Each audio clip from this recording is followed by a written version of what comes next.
3 बंद करो यार एक बार। 8 गुरुग्राम टीचर ट्रेनिंग कॉलेज चक 5 की ऑनलाइन क्लास के अंदर आपका स्वागत है। हम बीएड द्वितीय वर्ष में शिक्षण शास्त्र विषय का अध्ययन कर रहे हैं और शिक्षण शास्त्र विषय के रूप में सामाजिक अध्ययन का शिक्षण शास्त्र का अध्ययन हम कर रहे हैं। इसके अंदर हमने सामाजिक अध्ययन की प्रस्तावना, उसका अर्थ, उसकी नवीन कल्पना, उसके उद्देश्य सामाजिक अध्ययन के, उसके महत्व के बारे में, उसकी प्रकृति के बारे में, इसके बारे में हमने अध्ययन कर लिया था। आज हम नया टॉपिक है जो सहसंबंध है कि एक विषय के साथ दूसरे विषय का क्या संबंध होता है, किस प्रकार से एक विषय दूसरे विषय से संबंधित होते हैं। आपने सामाजिक विज्ञान के प्रकृति में अध्ययन किया कि इसके अंदर हम 4 विषयों का मेन रूप से अध्ययन करते हैं, जैसे अर्थशास्त्र हो गया, राजनीति हो गई, उसके अंदर नागरिक शास्त्र हो गई और इसके अंदर इतिहास हो गया। इन चीज़ों का मिला करके हम सामाजिक अध्ययन का जो अध्ययन है उसका अध्ययन करते हैं। इसके अंदर हमने सहसंबंध का अर्थ पढ़ेंगे कि इन विषयों के अलावा भी हम एक विषय को दूसरे विषय से जब मिला करके उसमें संबंधित करके पढ़ाते हैं तो वो विषय रुचिकर बन जाता है और उसके अंदर बच्चे में रुचि पैदा हो जाती है। और अचानक जब कोई इस प्रकार का उदाहरण हम दूसरे विषय से संबंधित देते हैं तो बच्चा उसमें संबंधित स्थापित करता है कि इस विषय से क्या संबंध है। इसी के आधार पर पाठ्यक्रम के विषयों को इस प्रकार से व्यवस्थित करना कि एक विषय के शिक्षण में दूसरे विषयों का ज्ञान सहायक हो तो सहसंबंध कहलाता है। कि एक विषय को पढ़ाने में दूसरा विषय सहायक है, सहायता करता है, इसका मतलब उसमें सहसंबंध के आधार पर उसका शिक्षण कार्य करवा रहे हैं। तो इस प्रकार से हम एक शिक्षक है पूर्व ज्ञान के सहारे जहाँ सहसंबंध के सहारे बालक की रुचि और ध्यान को केंद्रित करने का प्रयास करता है और वो अपने विषय से अपने प्रकरण से जोड़ने का प्रयास करता है। तो शिक्षक क्या है, इस प्रकार से छात्रों के मस्तिष्क को जो स्थायी प्रभाव पड़ता है, चाहे वो ज्ञान दूसरे विषय से संबंधित है तो उसी ज्ञान को हम अपने विषय में लेके आते हैं। तो विषय का दूसरे विषय से सहसंबंध स्थापित करना एक शिक्षक में कला भी है और आवश्यक भी है। इस प्रकार से हम देखते हैं कि क्योंकि मस्तिष्क के अंदर किस भी प्रकार के विषय हैं उसको पढ़ाया जाए तो मस्तिष्क के अंदर वो स्मृति के रूप में स्थायी हो जाते हैं और प्रत्येक ज्ञान है वो स्थायी हो जाता है। स्थायी होने के साथ साथ जब वो उसी विषय से संबंधित कुछ ऐसी घटनाएं आती हैं तो वो ज्ञान हमारा सामने आता है। तो इस प्रकार से दिमाग मस्तिष्क के रूप में भी समान रूप से वो क्या है, एक साथ एक ज्ञान के साथ दूसरा ज्ञान भी सामने आ जाता है। तो इस प्रकार की घटनाओं का जो स्थायी भाव से या मस्तिष्क में घटनाओं का जो प्रभाव पड़ता है वही प्रभाव जब एक विषय का दूसरे विषय में पढ़ना शुरू हो जाता है तो उसको हम सहसंबंध बोलते हैं। जिसमें कि आप विज्ञान के अंदर या भूगोल के अंदर पढ़ा रहे हैं तो उसके अंदर भूगोलिक स्थिति को ध्यान करते करते उसके अंदर कुछ इस प्रकार की बातें सामने आएगी, ऐतिहासिक पृष्ठभूमि के बारे में या वहाँ की सामाजिकता के बारे में कुछ बातें बता दी तो उसके अंदर बात है कि आप आगे उसमें सहसंबंध स्थापित कर रहे हैं। तो सहसंबंध के अंदर 2 या 2 से अधिक विषयों को, वस्तुओं को, घटनाओं को, विचारों को सहसंबंध स्थापित किया जाता है, स्पष्टीकरण किया जाता है। और सहसंबंध का अर्थ है दोनों प्रकार से संबंधित करना कि एक दूसरे से संबंधित है वो इस प्रकार से संबंधित करते हैं।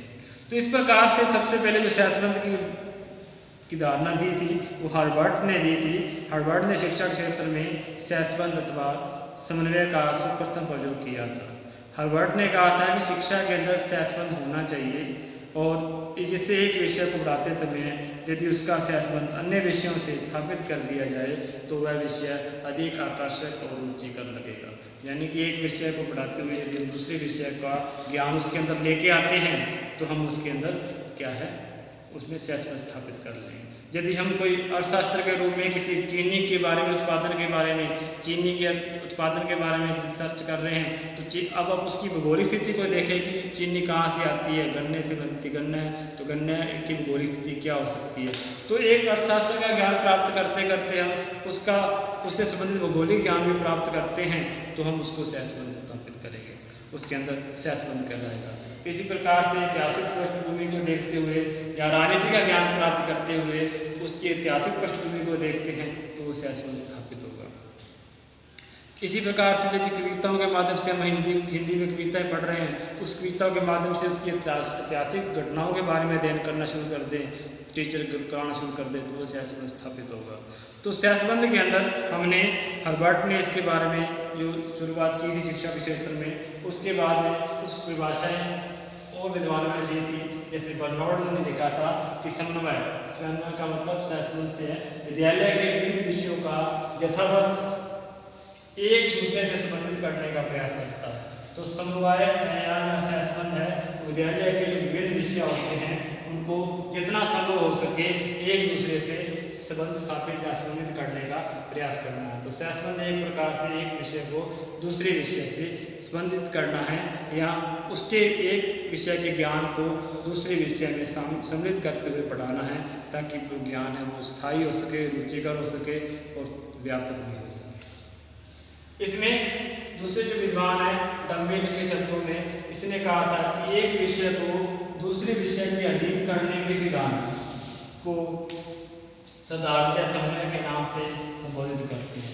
जब हम एक मुख्य विषय पढ़ा रहे हैं उसके संबंधित यदि ज्ञान हम उस ऐसे विषय का ज्ञान दें जो उससे संबंधित मिलता जुलता हो, तो उसके सिद्धांतों को अपनाते हुए, उसके ज्ञान को अपनाते हुए हम उसको पढ़ाएं तो उसको हम सहसंबंध कहेंगे, साधारणतः समन्वय के नाम से संबोधित किया जाता है।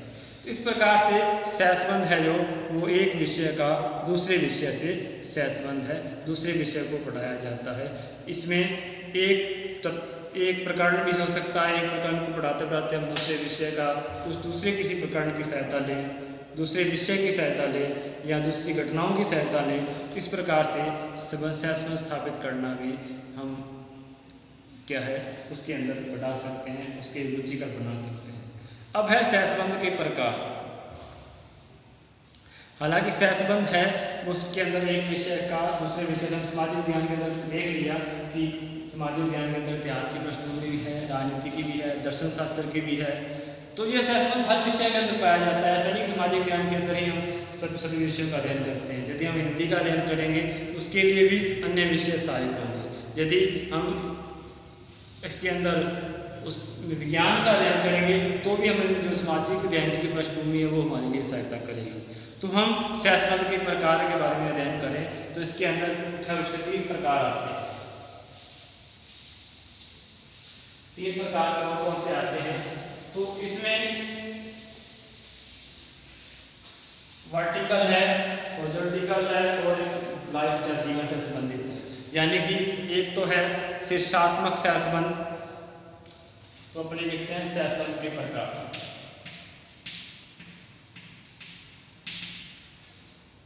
सहसंबंध के प्रकार, यदि हम सहसंबंध के प्रकार पढ़ना चाहें तो सबसे पहले है शीर्षात्मक।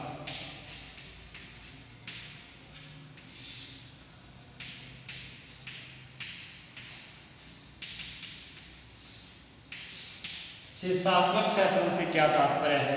शीर्षात्मक जो वर्टिकल सहसंबंध होता है इसका क्या तात्पर्य है? तो इसमें हम एक ही विषय का जब अध्ययन करते हैं, एक विषय में कोई अनेक टॉपिक होते हैं, अब एक विषय को पढ़ाते हुए हम दूसरे टॉपिक का ज्ञान प्राप्त करते हैं तो उसको हम शीर्षात्मक सहसंबंध बोलते हैं। जिसकी हम अर्थशास्त्र के रूप में कोई अध्ययन कर रहे हैं तो उसके सहसंबंध उससे ही संबंधित हमने कोई और ज्ञान बता दिया बच्चों को और सहसंबंध कर दिया, तो उसके मतलब है कि एक विषय के अनेक तत्वों, अनेक प्रकरणों का या अनेक टॉपिकों का अध्ययन करते हैं तो उसको हम शीर्षात्मक सहसंबंध बोलते हैं। जिसमें कि जैसे उत्पत्ति, भोग या वितरण के बारे में अध्ययन कर रहे हैं तो उसमें आपस में सहसंबंध करके बता दिया कि उत्पत्ति कैसी है, भोग कैसा है। तो आपस में जब उसका उत्पत्ति के बारे में अध्ययन कर रहे हैं तो भोग किस प्रकार से होता है, उसका वितरण किस प्रकार से होता है, तो आपस में जब उसका सहसंबंध स्थापित करते हैं इसका मतलब है कि वो पाठ के अंदर जो उसकी पृष्ठभूमि है वो पूर्णतः समझ में आ जाएगी और वो पाठ है वो रुचिकर बन जाएगा। अब दूसरा है जो अनुप्रस्थीय है, जिसको हम हॉरिजॉन्टल बोलते हैं, तो उसके अंदर अपने अनुप्रस्थीय सहसंबंध।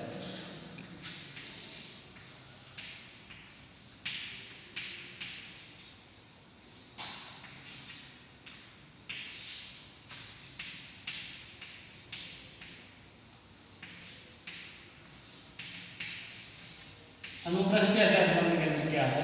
अनुप्रस्थीय का मतलब है कि हम जब एक विभिन्न विषयों का आपस में सहसंबंध करते हैं, एक विषय को पढ़ाते हुए जब हम दूसरे विषय का सहसंबंध स्थापित करते हैं तो हम उसके अंदर अनुप्रस्थीय सहसंबंध है।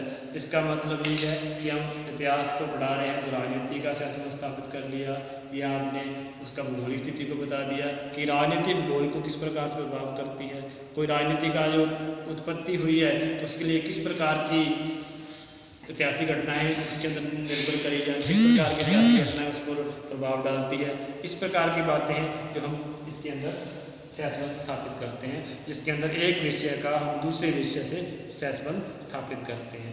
जो अनुप्रस्थीय सहसंबंध होता है वो भी दो प्रकार का होता है। अनुप्रस्थीय सहसंबंध है वो दो प्रकार का होता है। इसमें भी एक तो होता है आकस्मिक या अचानक सहसंबंध स्थापित करना, एक होता है व्यवस्थित सहसंबंध स्थापित करना। अचानक जो सहसंबंध स्थापित किया जाता है, जैसे अपने पढ़ा रहे हैं, शिक्षण कार्य करवा रहे हैं, अचानक कोई इस प्रकार का हमें उदाहरण याद आ गया जिस प्रकार से हमने उसको अचानक किया है, उसकी स्थिति के बारे में बता दिया, सहसंबंध स्थापित करते हैं किस प्रकार की घटना है, इस प्रकार से इसकी ये पृष्ठभूमि थी, इस प्रकार से इसका जो ज्ञान है अपने इस विषय में मिलता है। इस प्रकार से जब हम शिक्षक पढ़ाते जाते हैं अचानक ही उसके अंदर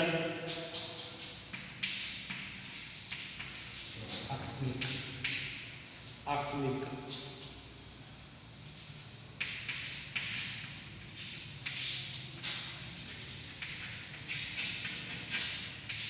तो इसमें क्या है, आकस्मिक है जो उसके अंदर अचानक ही क्या है उदाहरण दिए जाते हैं। जिस प्रकार से अपने पहले उदाहरण दिया था कि चीनी का उत्पादन कर रहे हैं तो चीनी के साथ उसकी भूगोलिक स्थिति को बता दिया, उसके गन्ने के वितरण किस प्रकार से किया जाता है, कहाँ पर मिल के आधार पर किस प्रकार से गन्ने से क्या है मिलों के आधार पर उसमें चीनी का निर्माण होता है। तो इस प्रकार से अचानक कोई उदाहरण दे दिए, वहाँ पर जो भूगोलिक स्थिति है, वहाँ पर जो चीनी मिल है आसपास में उसका उदाहरण दे दिया।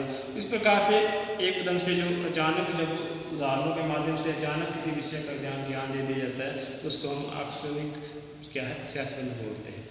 दूसरा है व्यवस्थित सहसंबंध।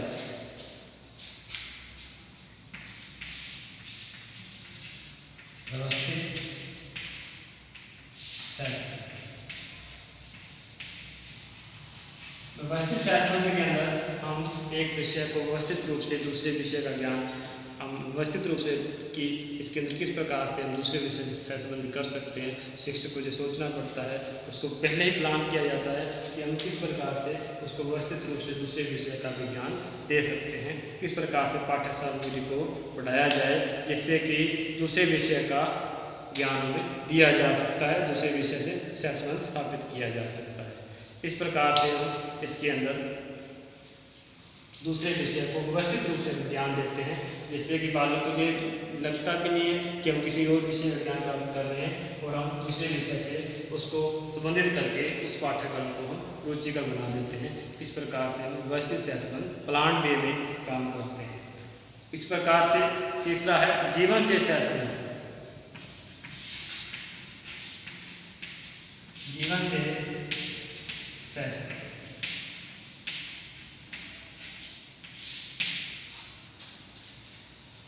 जीवन से सहसंबंध का मतलब है कि हम क्या है जब शिक्षक को ज्ञान दे रहे होते हैं वहाँ पर जो बाह्य जगत की है हमारी जो व्यवहारिक ज्ञान है, हमारे जो आसपास का वातावरण का ज्ञान है उसके बारे में जो उदाहरण देते हैं, उसके क्रियाकलापों से सहसंबंध करते हैं, क्रियाकलाप से उसकी व्यवहारिकता से सहसंबंध करते हैं, उसका उदाहरण देते हैं, तो हम उसके बारे में जीवन से संबंधित जब उदाहरण देते हैं तो एक प्रकार से हम अपने विषय का जीवन से संबंधित सहसंबंध कर रहे होते हैं जिससे कि उनके नियम सिद्धांत प्रवृत्तियों को बाह्य जगत से जोड़ने का प्रयास करते हैं, उसके उदाहरण देने का प्रयास करते हैं। इस प्रकार से जिससे कि वो विषय व्यवहारिकता पर आ सके, व्यवहारिक ज्ञान बच्चे प्राप्त कर सकें। इस प्रकार की बात है सामाजिक ज्ञान के अंदर व्यवहारिकता से जुड़ी हुई बातें हैं। सामाजिक ज्ञान तो एक प्रकार से व्यवहारिकता का ज्ञान है, इसी आधार पर क्या है उसके अंदर व्यवहारिकता का ज्ञान दिया जाता है। तो जीवन को सामाजिक ज्ञान है वो क्या है जीवन से संबंधित अधिक है, क्योंकि इसके अंदर व्यवहारिकता का ज्ञान दिया जाता है, व्यवहारिकता के आधार पर ही इसमें ज्ञान दिया जा सकता है। इस प्रकार से हम इसमें देखते हैं कि सहसंबंध के आधार पर, अर्थ के आधार पर, कि इसके अंदर एक विषय से दूसरे विषय में इसमें स्थापित किया जाता है। इसके अंदर शिक्षात्मक, जिसमें कि एक विषय का, एक ही विषय के कई प्रकरणों का, कई टॉपिकों का अध्ययन आपस में सहसंबंध करके किया जाता है। और दूसरा है इसके अंदर अनुप्रस्थिय के अंदर एक विषय से दूसरे विषय में जब सहसंबंध स्थापित किया जाए तो उसके अंदर अनुप्रस्थिय सहसंबंध आता है।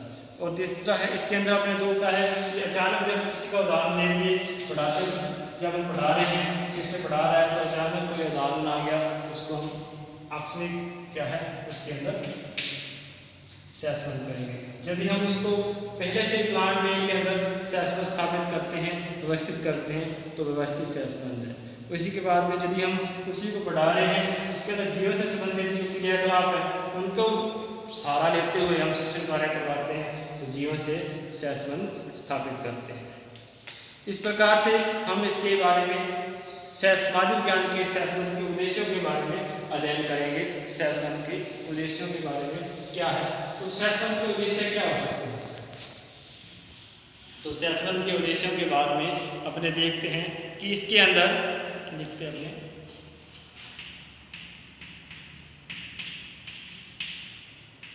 सामाजिक विज्ञान के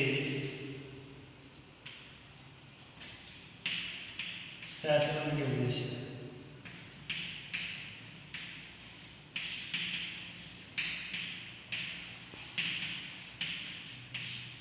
तो सामाजिक विज्ञान में, सामाजिक अध्ययन में सहसंबंध के क्या उद्देश्य हैं, तो इसमें अपने देखते हैं कि सहसंबंध का मुख्य जो पाठ्यक्रम है वो भार कम हो जाता है, जिससे कि हम जैसे पढ़ा रहे हैं तो पढ़ाने से हम दूसरे सिलेबस की जानकारी, दूसरे पाठ्यक्रम की जानकारी दे देते हैं, तो वो विषय अपने को अतिरिक्त नहीं पढ़ाना पड़ता। मान लो अपने टॉपिक पढ़ा रहे एक प्रकरण, उसका ज्ञान हमें उसी टॉपिक के अंदर दे दिया, तो हो सकता है कि हमें यदि उसका जो अपना अलग से नहीं करवाना पड़ेगा, वहीं पर ही हम उसको सहसंबंध करके पढ़ा सकते हैं।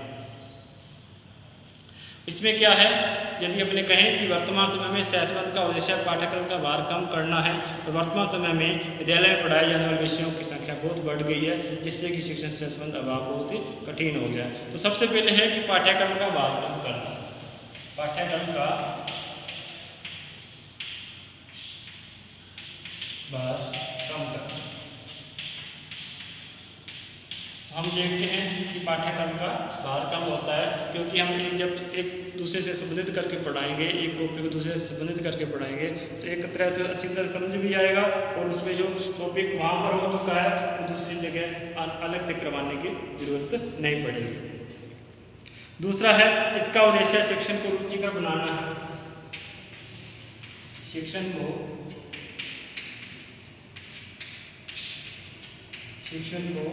रुचिकर बनाना,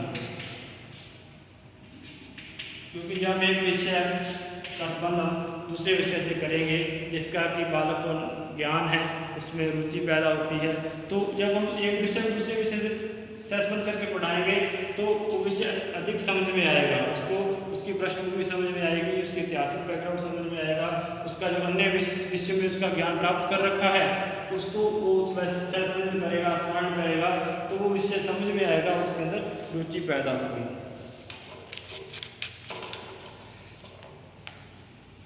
तीसरा है समय की बचत करना, समय की बचत करना, समय की बचत भी होगी इसके साथ।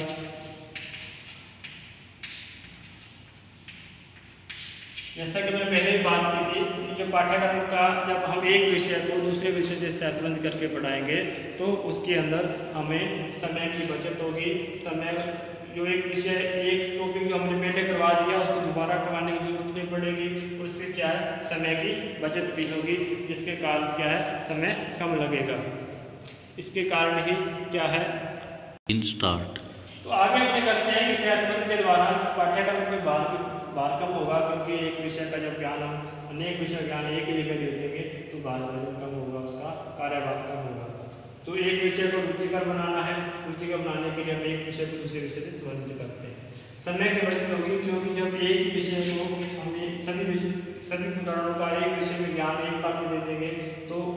समय की बचत होगी, उसको दोबारा रिपीट करने की जरूरत नहीं पड़ेगी। इसी के साथ ही जो 4 नंबर पॉइंट है उसके अंदर है कि इसके अंदर ज्ञान में अखंडता आएगी, कि जो ज्ञान हमें अलग अलग प्राप्त करना है, यदि हम एक ही विषय के अंदर एक टॉपिक में प्राप्त कर लेंगे तो ज्ञान अखंड हो जाएगा, ज्ञान में अखंडता आएगी। तो ज्ञान में अखंडता, तो ज्ञान में अखंडता आएगी। ज्ञान का जो टॉपिक की जो स्पष्टीकरण है वो एक ही जगह हो जाएगा, जिसके कारण कि ज्ञान अखंड नहीं रहेगा, बार बार उसमें ये विवादित नहीं रहेगा कि इसका क्या कारण था, क्या था, इसका परिणाम क्या होगा, किस प्रकार से ये दूसरों ऐतिहासिक या भूगोलिक स्थिति पर निर्भर करता है। यदि उस ज्ञान को हम समग्र रूप से एक टॉपिक के अंदर संबंधित करके पढ़ा देंगे तो ज्ञान के अंदर अखंडता रहेगी। छात्रों को व्यवहारिक बनाना, इसका जो उद्देश्य है छात्रों को व्यवहारिक बनाना है, क्योंकि छात्रों को जीवन से संबंधित ज्ञान दिया जाता है। जीवन से संबंधित ज्ञान देने का अर्थ है कि छात्रों को व्यवहारिक बनाना, छात्रों को व्यवहारिक। तो छात्रों को व्यवहारिक बनाएंगे क्योंकि इसको जीवन से संबंधित ज्ञान देते हुए ही हम शिक्षा ग्रहण करवाएंगे, तो प्रकरण को स्पष्टीकरण करेंगे, तो जिससे कि वो क्या है सामाजिकता व्यवहारिकता का ज्ञान प्राप्त करते हुए अपने जीवन निर्वाह करेंगे, सामाजिक जीवन का, सामाजिकता का भी उसके अंदर विकास होगा। तो नेक्स्ट पॉइंट वही है कि सामाजिक गुणों का विकास,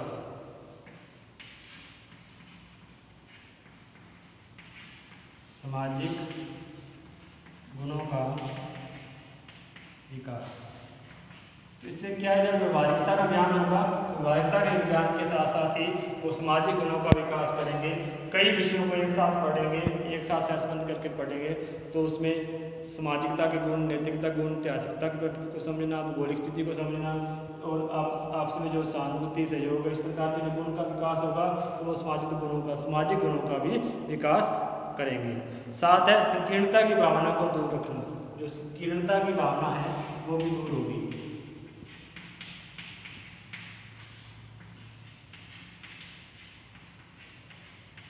संकीर्णता की भावना दूर होना, सहसंबंध के द्वारा जब विषयों को एक दूसरे से सहसंबंध करके पढ़ाया जाएगा तो उसका जो ज्ञान है वो व्यापक हो जाएगा, जो संकीर्णता है उसकी वो दूर हो जाएगी। इस प्रकार से संकीर्णता की भावना को हम सहसंबंध के द्वारा दूर कर सकते हैं।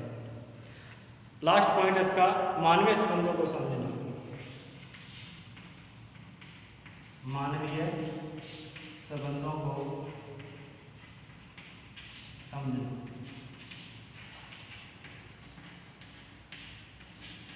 तो इस प्रकार से हमने देखा कि मानवीय संबंधों को समझने का अर्थ है कि जिस प्रकार से हमने सामाजिक ज्ञान का अध्ययन कर रहे हैं तो हमने परिभाषा में ये देखा था कि सामाजिक अध्ययन मानवीय संबंधों का अध्ययन है, मानव और पर्यावरण से सहसंबंध का अध्ययन है।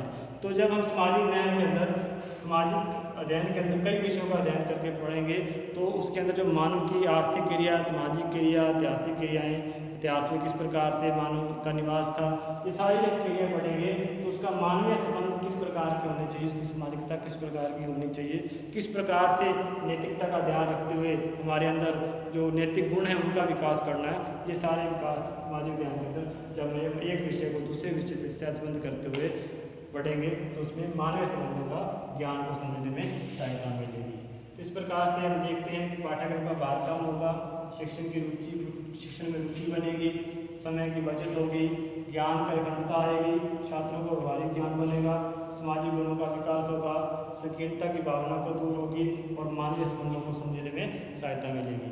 इस प्रकार से आगे हम सामाजिक अध्ययन के सहसंबंध के सिद्धांतों का अध्ययन करेंगे। तब तक के लिए धन्यवाद।